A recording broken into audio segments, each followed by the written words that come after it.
buying a home, Rocket Mortgage will cover 1% of your rate for the first year at no cost to you with Inflation Buster. That's more game days, more family gatherings. Plus, if rates drop within 3 years of your home purchase, you'll get exclusive savings when you refinance with Rate Drop Advantage. Save when you buy today and refinance tomorrow. Call 8337-ROCKET today or visit inflationbuster.com to start saving. For fees covered rate like date requirements and other terms and conditions, visit inflationbuster.com or call 1-833-7-ROCKET. Equal housing lender license in all 50 states. NMLS Consumer Access.org number 3030. Game over! Game over! You're gonna need a bigger boat. Why so serious? I am Iron Man. This is a tasty burger. Welcome to the InSession Film Podcast. Welcome to this podcast review episode for March 19th, 2023. I am Brendan Cassidy. And I'm Jay Ledbetter. Thanks for joining us this week, everyone, for our review of Shazam! Fury of the Gods. I feel like we have to say it like that every time because gotta add that exclamation point. It's there. That's how they want you to say it. I mean, grammar is grammar. That's essentially what it's doing. It's basically a sentence, or it's like an end of a sentence and then a first half of another sentence without an exclamation at the end. So that's how we have to say it. But yes, we will be talking about the next film in the I guess concluding DCEU. Yeah, the trailing off of the fumes of the DCEU. Yeah, we'll talk about that as far as how this film feels with regard to the finality that we're sensing with this DCEU as we transition to the new James Gunn, Peter Safran led DCU, as it's being dubbed. And there is stuff we can talk about as if this movie is maybe a little bit self-aware of that notion, for better or for worse. Maybe we'll talk about some of those things. But either way, Jay, I'm glad to see that you took some time out of your own schedule, which includes daddy duties, to go see a superhero movie. Yeah. We joked about this offline. Not normally a movie you might flock to the theater for, but I'm glad you took the plunge so we can at least offer some thoughts on this popular movie from this weekend. Yeah, this is JD's greatest revenge, was on the first week that he is out for not being able to review a film. I am now doing Shazam, and he is, again, as we mentioned on the main show, he's at home watching Dog Day Afternoon, which is more my speed generally, but it is very funny that the first time I'm here sans JD is for a superhero film. Maybe a little bit funnier if it had been an MCU film, but DC will do the trick in a pinch.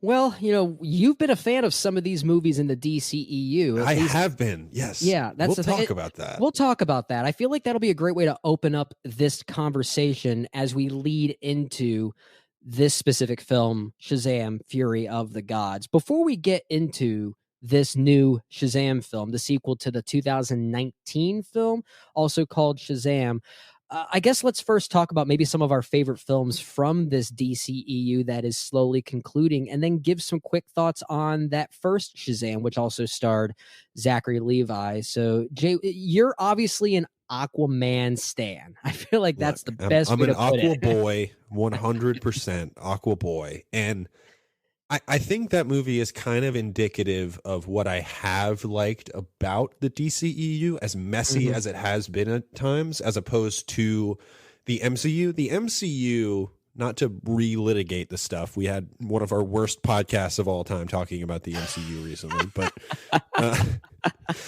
but the MCU is a well-oiled machine. They churn out their content control, their quality control is out of this world good. It is just consistent. Like, we're going to give you this.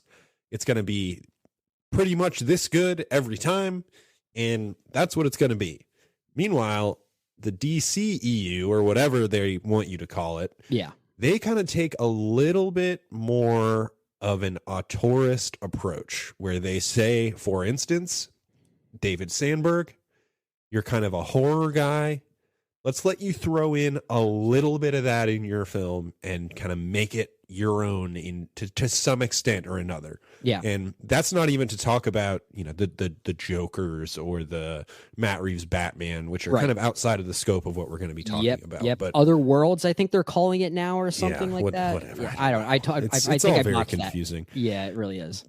But I'm not as concerned with the connectivity. I'm just like, make a good movie. And DC has kind of, even within the greater DC universe, they've kind of just been doing their own thing. Like, it started out with Zack Snyder was the grand architect of the DCEU. And those films were largely not successful. So they took a new approach. They said, all right, let's not try to be Marvel. Let's try to do our own thing a little bit. Let's let James Wan go a little buck wild with Aquaman. And that is a huge, crazy, unique fantasy film, really, is what that ends up being. And I really, really enjoyed that film. And then I don't even know if the Suicide Squad, the James Gunn Suicide Squad, is part of the DCEU, but that film, clearly they said, James Gunn, go make a James Gunn movie. And then now he's in charge of all of this, so expect, I guess, more of that sensibility as far as maybe. I mean, we did find out. Concerned. We did find out James Gunn is officially directing, I guess, Superman Legacy, the film that's the next Superman movie. Yeah, which is meant to depict a younger Clark Kent / Superman. So maybe it might have a little more. I don't know if sincerity is the right word, but maybe a bit more of a childlike nature to it, which might be a nice change of pace for someone like James Gunn, who's all about subverting, using gratuitous violence sometimes, at least in the Suicide Squad. Sometimes, yeah. Obviously not in Guardians, which are my favorite. Those are really good movies as well.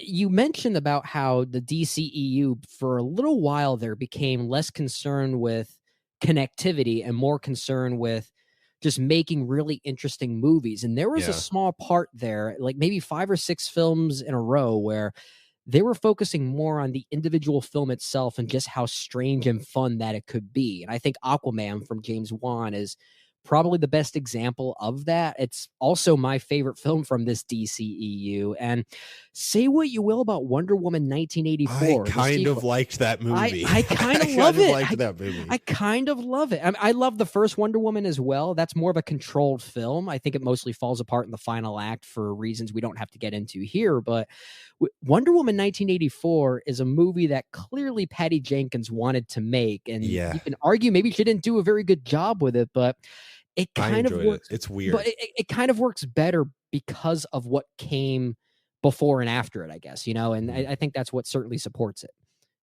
You could also throw in Birds of Prey in there too as a pretty unique superhero movie. Not a film I find entirely successful by any stretch. No, but I'm liking that one. I'm sure. liking that one more as time goes on. There are components there that I still remember. I've only seen the movie once, but there are things about that movie I haven't forgotten, which I mean, I guess that's a testament to the film doing something right.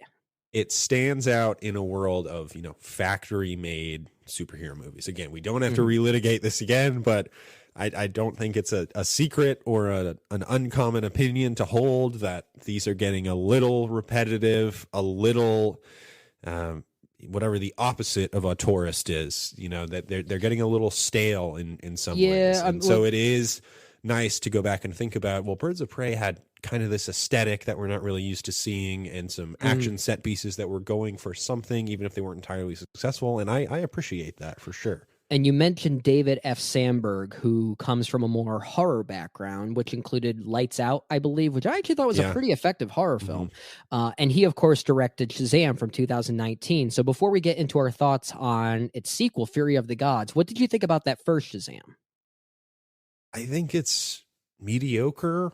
I know for many people it was kind of this breath of fresh air, kind of the same way that we're talking about with some of these other films. But people were like, oh, it's kind of stripped back. It's smaller scale. It's going for a certain amount of charm, which I did appreciate about it. And it's one of those rare films where the origin story is actually the strength of the movie, because we've seen those things 1,000 times. But what separated Shazam was that it was these teenage kids. Instead of just realizing they have powers, they literally, I mean, as far as it's how they turn into superheroes in the film. It's just really the snap of a finger, and all of a sudden they're a superhero. They don't really have to learn anything about it. It's just these teenagers that all of a sudden, big style, like Tom Hanks' big style, are turned into this superhuman, extraordinarily handsome, powerful being. And not only do they use those powers for good, but part of what they want to do is be an adult and buy beer. Like it's pretty charming. There is a charm to that. It, I think, succumbs to many of the worst tendencies in the end that these movies have, but there is a little bit of that Sandberg horror to the film. I think specifically about that scene in the first film in the conference room, I believe, where they have these monsters, and it's pretty scary and harrowing and violent. And there's definitely some of that in the second film as well, Fury of the Gods. But overall, I don't really like Zachary Levi as a movie star. I gotta say, I wasn't totally sold on him in the first film. And obviously that's a huge component of what's going on. But I did think he did, for the most part, earlier on in the film, when he's really trying to act like a teenager, I thought he's pretty successful in that regard. But overall, that movie didn't really work for me. But it's in the... Sadly, I think it's in the top half of DCEU movies, whatever that's worth. I think I might have it like number 6 out of maybe 11, 12 movies, whatever the number 10, 11, 12, something along those something lines. like that. So it means it is technically one of the better ones, but I'm kind of with you. I'm mixed to positive on the film. I think I like it more in theory than I do in execution. I agree with that 100%. Yeah. I think, the idea of it being almost like this 80s movie of sorts, when it really functions as more of a superhero situational comedy, I think it's really interesting, and I think it has a really interesting approach that it's trying to go after. It is pretty inconsistent in that regard. I kind of like Zachary Levi as a performer. I think he's charming. I actually love him in Tangled, the voice actor there for Flynn Rider. I think he's really charming there. The problem with Shazam is that I felt like there was very little synergy between what he was doing and what Asher Angel was doing as Billy Batson, the actual young version of that. That I felt like there were two different characters happening here. And that didn't really work for me in that regard. And then when the film has to take a step back and actually be a superhero movie, it feels more obligatory given the freshness of its overall agenda. And I love Mark Strong, but I didn't necessarily love that character there, despite the more horrific flourishes of, let's say, that boardroom scene, which is very frightening. And it's kind of surprising how frightening that it is. It almost borderlines on R-rated territory when it comes it was scary. Yeah. Very violent. Yeah, but you're right. The origin story aspect of that first Shazam was when it was at its most refreshing. The whole dynamic between Zachary Levi and Jack Dylan Grazer is great. And thankfully, there's a lot of that in the movie. So it gave me enough of an appreciation for it from a positive. There's a lot more of that in the first film than the second film. Well, we'll talk about that. That's a nice transition to talk about the second film, Shazam, Fury of the Gods, once again directed by David F. Sandberg. It stars Zachary Levi, of course, Asher Angel as young Billy Batson, although he's really in the movie for maybe a total of 5 minutes if you total up the screen time. It feels like more because he comes and goes from various scenes at different parts of the movie. So because he's in multiple scenes. But for 30 seconds at a time. Exactly. Crazy. That's the thing. It's this weird illusion here. In fact, aside from Jack Dylan Grazer, who's also in this movie, you can almost say that about all of the kids returning from the first movie. Well, between Jack Dylan Grazer and Grace Carolyn Curry, she gets a lot of screen time too, and she's also very good. We'll talk about her too. So anyway, Jack Dylan Grazer also in this, Grace Carolyn Curry, as I mentioned, Adam Brody, Russ Butler, Megan Good, Jaimin Hunsu, Lucy Liu, and Helen Mirren. Apparently they're in this movie. Kind of forgot about that, but they're in this movie. Rachel Zegler making an appearance here after her star-making role in West Side Story. I think we'll talk about some of the interviews that she's been giving related to this. I don't know if you've seen some of those, Jay, but I think it's kind of emblematic of the film. Yeah. Yeah, we'll talk about that. Anyway, the movie is about Shazam returning once again. It continues the story of teenage Billy Batson, who, upon reciting those words, is transformed into his adult superhero alter ego, but more battles and destruction in Philadelphia, of all places, ensues. So let's get into this, Jay. What did you think about Shazam, Fury of the Gods? Yeah, I'm not sure I'm going to be quite as enthusiastic as the title wants me to be with the exclamation point there. This movie is dreadful. I mean, absolutely dreadful. There are a few superhero movies that, to me, have lower human stakes to them. You mentioned the lack of Billy Batson in the movie. That was the core, the emotional core of the first film, was that we had to relate to the human beings. There are very little human beings in this movie. We are treated to 80% of the time, they're just the Shazam superhero characters. And there's no weight to those characters, not only because they aren't real, quote unquote, people, but also because there were no implications to the stuff that they're doing beyond the superhero acts that they're performing. Yeah. So all that we see them do is save a bridge or save people on a collapsing bridge or hang out in their little hideaway place where they don't really, for the most part, act like, you mentioned it in the first film, Zachary Levi doesn't really act the way that Billy Batson is acting in that film. And I think that is ratcheted up to 100 in this movie. Zachary Levi has gone from kind of acting like a teenager to being just a total doofus. Like, he's just more like a 12-year-old or something. Yes. Or, I don't even know exactly how to describe it, but the only one who really, I think, is doing a good job of playing the age of the person who is inhabiting their body is Megan Good, who I think is quite good great in the film. Yeah, she's great. Yeah, I think she's very good, but the film just never relents and lets you understand the people behind the superheroes. It is so unrelenting in its desire to bring you into the world of those heroes and not to the real world. There is ever so slightly this plot line between what's his name, Brian Dylan Grazer, is that his name? Jack Dylan Grazer, I think it is. Jack Dylan Grazer as Freddie Freeman. He is the main kind of human character in this film. He's kind of the star of the movie, actually, when you think about it. Yeah. And he has this kind of budding romance with Rachel Zegler, and Rachel Zegler's plotline, you can see it coming from 6,000 miles away. Well, they telegraph it immediately. It feels like a character that was written in with the overall agenda that, okay, this character is here is to serve one purpose. What famous upcoming actress can fill this role? Yeah, kind of. It is a little bit of that Star is Born, here's a face that we can put on the poster kind of thing. And it all just leads to this film that feels to me totally weightless, with just all that CGI noise that I loathe. And it's a lot of it looks bad. Lucy Liu riding around on a dragon looks bad.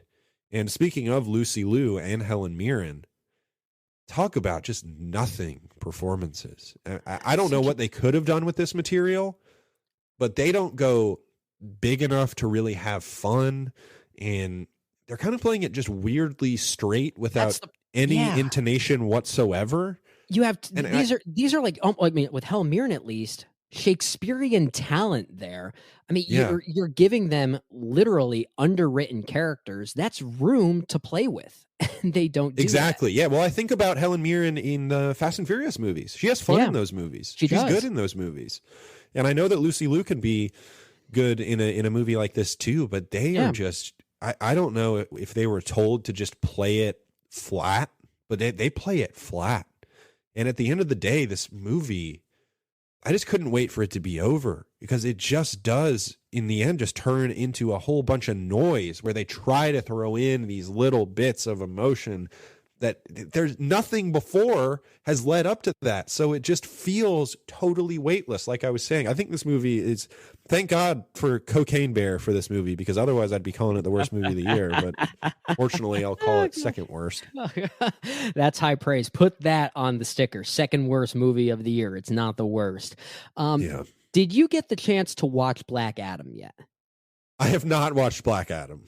Okay. I will confess. Well, I was curious about that because something I said about Black Adam when JD and I reviewed that when that came out was how I called that my least favorite film in the entire DCEU, even though technically it wasn't the worst. I mean, a lot of those films that Zack Snyder did, or even that first Suicide Squad. Oh, the Suicide Squad movie. Oh my gosh. Brutal. Yeah.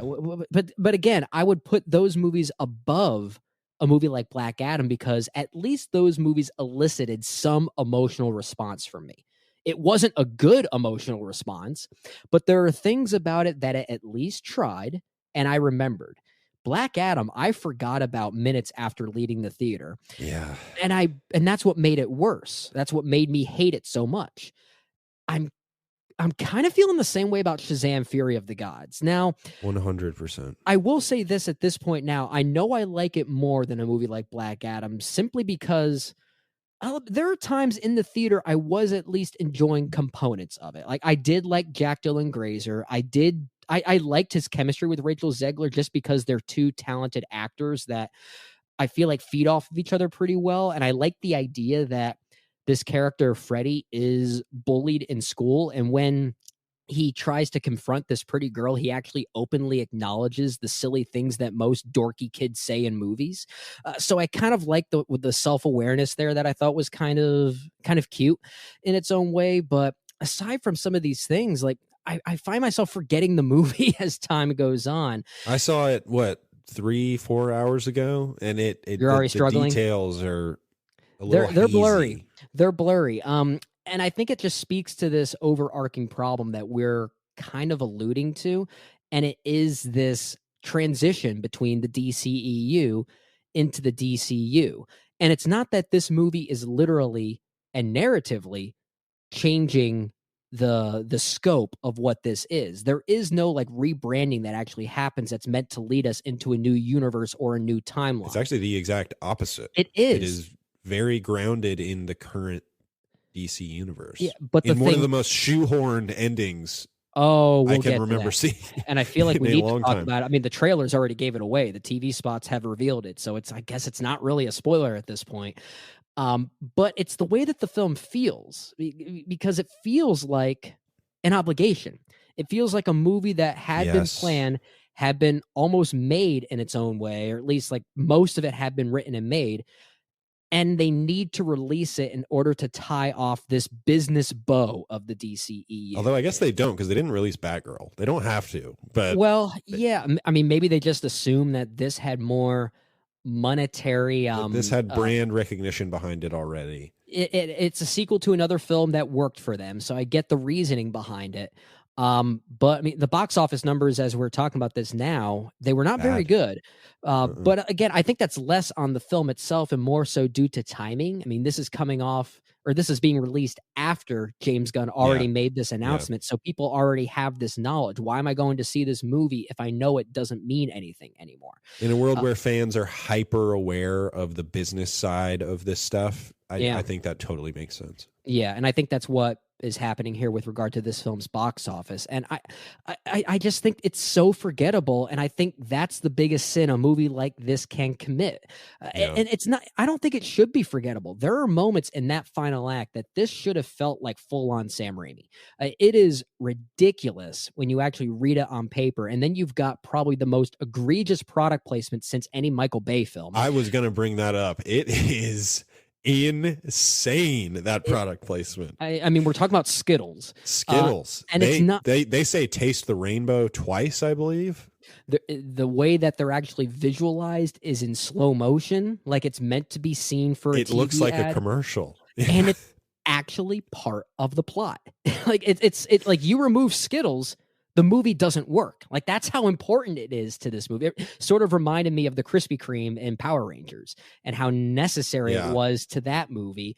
But that's exactly what it's doing. I kind of respect how brazen that it is. So it's kind of both a positive and a negative. But in many ways, it's my way of saying I wish the movie kind of embraced that brazenness even more, because at least it had some ounce of personality there. You are right. In that, to that Sam Raimi comparison, I think Doctor Strange in the Multiverse of Madness had a lot more opportunities to lean into that, but at least there were like 3 scenes where you really felt the Sam Raimi. I agree. In this one, you kind of feel them ramping up to these horror-inspired moments when you have these monsters come into play, but they cut away before there's really a chance to kind of lean into the potential of that. The one moment that does kind of lean into that, that's very violent without being... Are you talking about a scene on a rooftop? Yes, exactly. Yeah. Oh my God. Is that the most offensive thing in a superhero movie that's kind of aimed for kids? It is crazy how they just brush that off. Yeah. I mean, it is so pushed to the side. And there's this, in the first film, they did a much better job of balancing that darkness with the levity of the Zachary Levi performance and that side of the film. Agreed. In this film, it's jarring. It could just oscillates back and forth between these tones that are very counter to each other. And not only is there the levity and then the really dark kind of horror stuff, there's also this super serious, that people are playing so straight kind of story about gods and Zeus and Atlas and these Greek inspired, certainly from a design standpoint, and the performances are really trying to capture that mode that, again, just this give you this tonal whiplash where it never settles on what it really wants to be. And there's all this plot and all these different tones at the expense of characterization. We get almost the one kind of theme of this movie is this idea of all of us or none of us, where we all go into Shazam mode or none of us go into Shazam mode. Yeah. And they touch on it like 3 times over the course of the movie, and it is not enough to sustain an entire movie from a thematic or character standpoint. And so it just becomes all plot and MacGuffins and mythology, and it just is exhausting. I found this movie exhausting. And literal deus ex machinas, at least a few of them. One of them comes in the form of a shrugging pen that answers every question, which, again, I kind of appreciate the brazen nature of that convenience in the plot, but it's also kind of a problem because it's taking away from what worked about the first film, like you're talking about. The thing about the first film that I do love, despite not loving the film as a whole, I love the idea that it wasn't just a superhero movie that kids could enjoy. It was kind of made for kids. Like, it was about kids. Except for those very horrific moments, but even so, it didn't involve the specific scene that we're talking about in Shazam! Fury of the Gods, which is so unsettling, so disturbing, and so misguided that just because of that one scene, I don't think kids can see this movie. Or at least I would recommend they shouldn't. It is... I would say there's one other moment, too, involving Helen Mirren towards the end that's very graphic. Yeah, that's a good point. I forgot about that. So I guess that's the moral here. Even something like that, I'm starting to forget about already. Another thing, too, you mentioned the overall look of this movie and just how Lucy Liu riding on a dragon does not look good. And part of that, too, is something we talk about with Marvel sometimes, or at least I've heard this criticism that they have this overly saturated look. And here's a movie that I think has the exact opposite problem. This is desaturated. Like this needed more color. Browns. It almost feels like it could have been a grayscale movie without actually becoming that. It's so pale and so blurry and so murky. It looks almost half finished. If I'm being honest.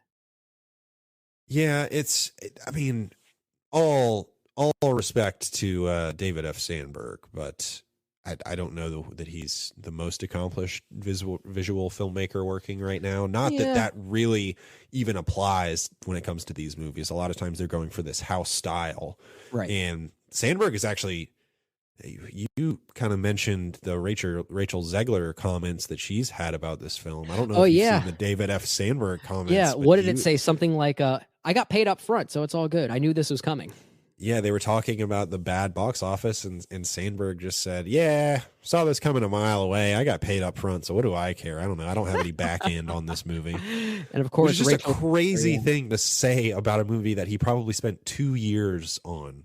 You know, for an artist to have spent 2 years making this artistic work, and then at this point just be like, yeah, clearly Warner Brothers has no interest in making this thing entirely successful or giving us the runway that we really needed to make this a great film. Yeah. And Rachel Zegler, which you brought up, basically said, I took this role because I needed a job and I hadn't really done anything since West Side Story. So we kind of laugh and chuckle at that, but it's kind of sad when we actually say it out loud. Yeah. Yeah. It really is. It really is. It speaks to the fact that people don't care about this movie. They just don't care. Yeah. And it shows. Yeah. It shows really on does. the screen. Yeah, it really does. And it's also like missed potential, because I think the ideas at play are not necessarily bad ideas. I think this film could have been visually elaborate and interesting and exciting. I think a lot of the actors here are obviously very talented in their own right. And there are aspects in the movie where I think it does work. Like I said, I really like Jack Dylan Grazer and his chemistry with Rachel Zegler. Of the transitional points between Shazam hero and their childlike counterpart, you're right that Megan Good, between Megan Good and Faith Herman, the two of them together are probably the best duality there. But I do think that Adam Brody and Jack Dylan Grazer kind of work together, and I think it's mostly because they just really look alike. Like they're the most doppelganger. I just kind of like Adam Brody. I like Adam Brody. I do too. I will say, I think, unlike the first film, I did sense at least a little bit more synergy between Zachary Levi and Asher Angel. And I think it's only because Asher Angel is hardly in this movie. So we have nothing to compare it to. So in many ways, if it works better, it's kind of an accident or for the wrong reasons. But yeah, it's a missed opportunity. I don't really have much else to say about this one. Do you have any final thoughts as we round out this conversation on Shazam! Fury of the Gods? Maybe what we think about how it's going to lead to the conclusion of this DCEU. Maybe we can, talk a little bit about the surprise cameo at the end. That's not a surprise anymore. Let's get into spoilers a little bit here. Okay. So spoiler alert. Yeah. So spoiler alert. But again, not really a spoiler, because the trailers or the TV spots already revealed that at some point in the movie, Gal Gadot shows up again as Wonder Woman in the most egregious convenience that I think I've seen in a superhero movie ever. It is mind-numbingly stupid. So to be clear, no comments. we are speaking to, if you're beyond this point, we're talking spoilers now. You've probably seen the movie. We of course are talking about the fact that Shazam, aka Billy Batson, dies at Citizens Bank Park. Yep. Of course, some nice Philly synergy there. Yeah, and he is buried in the God realm, and then out of absolutely nowhere, you want to talk about a Deus Ex Machina. Holy cow. Wonder Woman shows up, says, I can reignite your magic staff and just touch it on the ground and flowers will bloom and the tree will bloom. And then also this dead guy will become reanimated and reenact speaking of Raimi again, the Evil Dead hand out of the ground, or the Carrie hand out of the ground. Yeah. And come back to life and just, again, as always, treat everything with extraordinary levity. And it just is, I understand that they just won't let these people die, but oh my God, just let somebody die. Especially now, just let him die. Well, I mean, given the fact that this is transitioning to something completely different soon, And given the kind of cruel nature of this movie, the way that it literally puts children in peril. I mean, the first film kind of did that too, but it felt more aware of that. This one kind of does it by accident by putting literal children in peril. And in a lot of these cases, at least in the final act, they've lost their powers. So we have literal children running around powerless, riding on top of unicorns that were throwing fed Skittles. Yeah. So, but you have that, and then you have this that rooftop scene that we talked about earlier. That is one of the most disturbing things I've ever seen in a superhero movie. I feel like it would have been more fitting to just let Billy Batson die at the end, given all of that. So the fact that they don't commit to it, I mean, I get why they don't. I would have preferred if they did. I feel like it would have been more fitting. It was made assuming that this version of the universe would continue, so I understand that.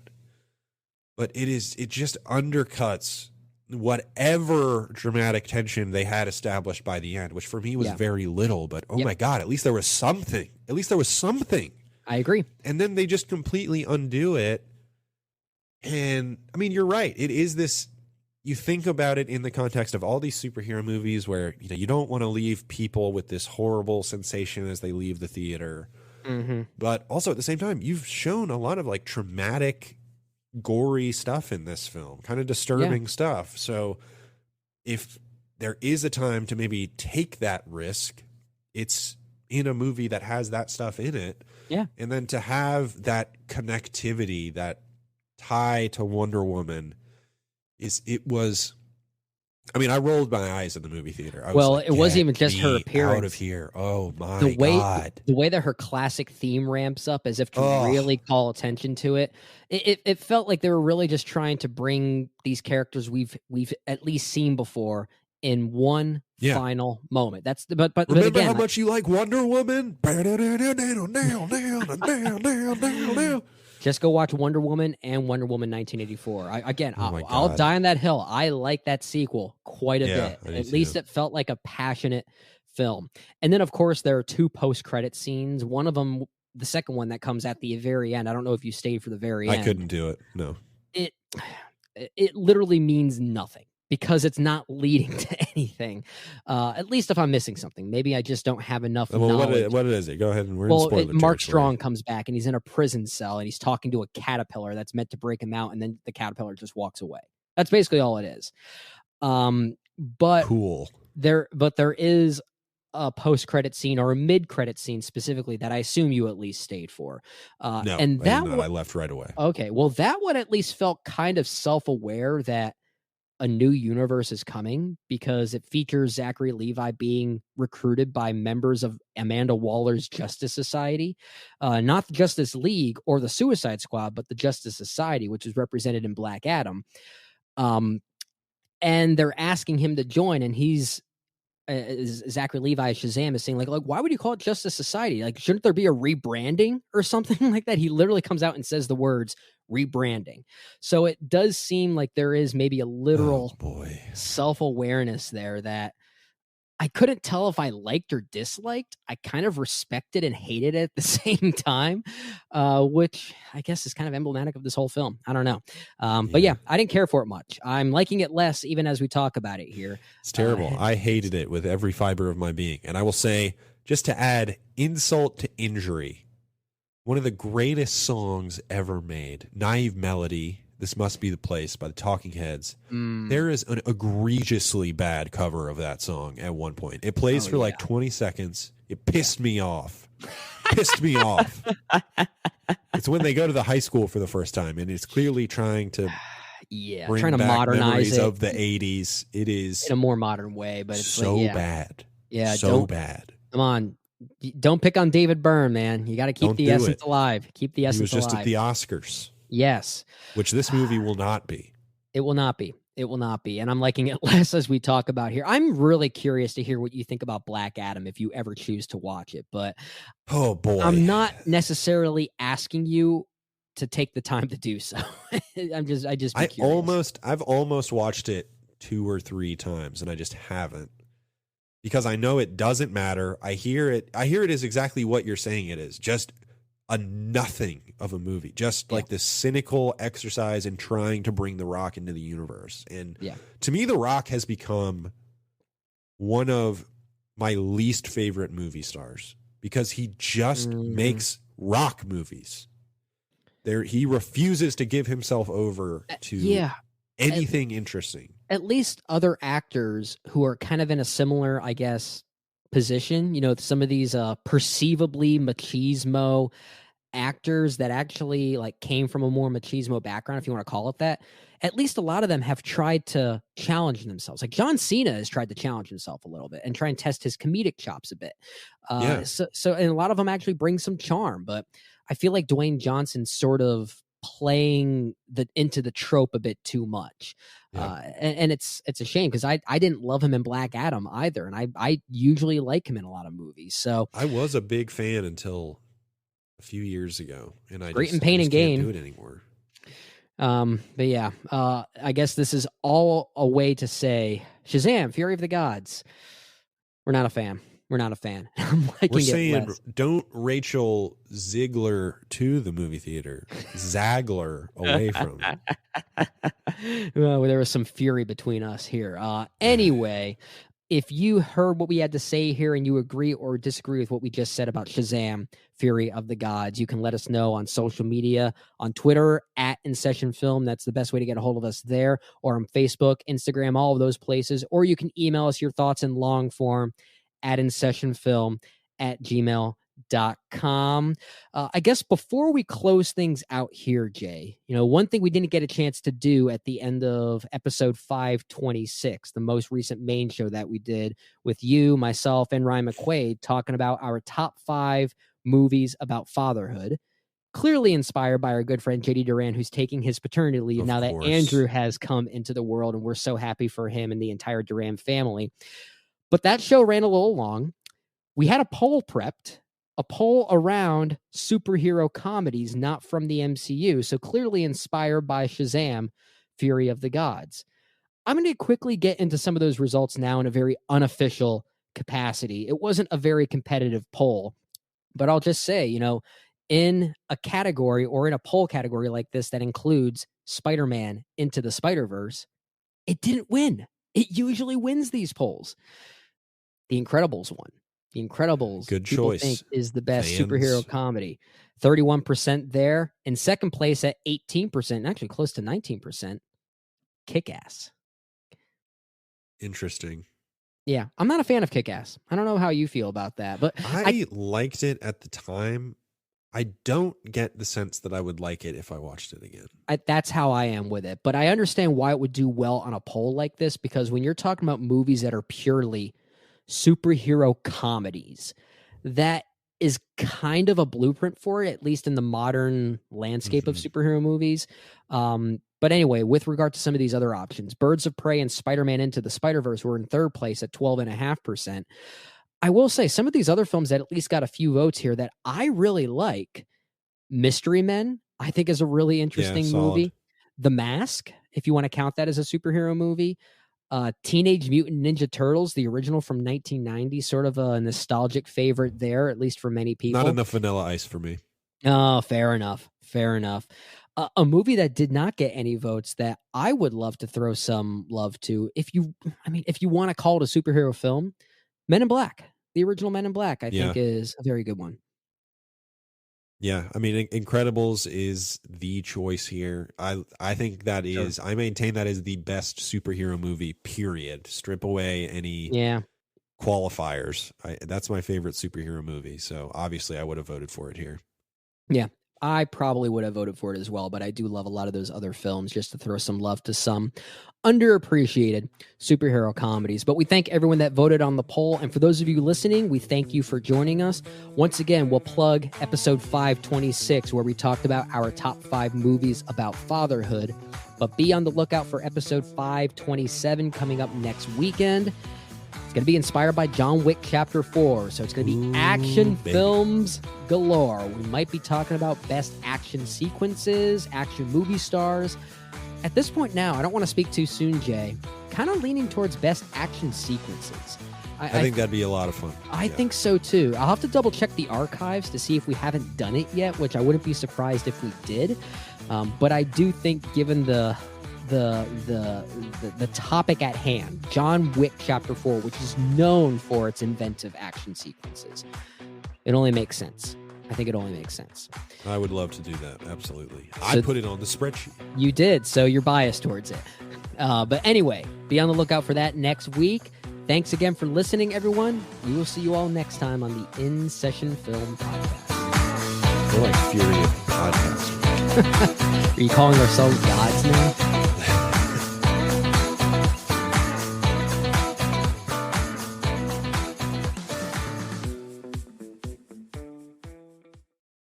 Buying a home, Rocket Mortgage will cover 1% of your rate for the first year at no cost to you with Inflation Buster. That's more game days, more family gatherings. Plus, if rates drop within 3 years of your home purchase, you'll get exclusive savings when you refinance with Rate Drop Advantage. Save when you buy today and refinance tomorrow. Call 8337-ROCKET today or visit inflationbuster.com to start saving. For fees covered, rate like date requirements and other terms and conditions, visit inflationbuster.com or call 1-833-7-ROCKET. Equal housing lender license in all 50 states. NMLS Consumer Access.org, number 33.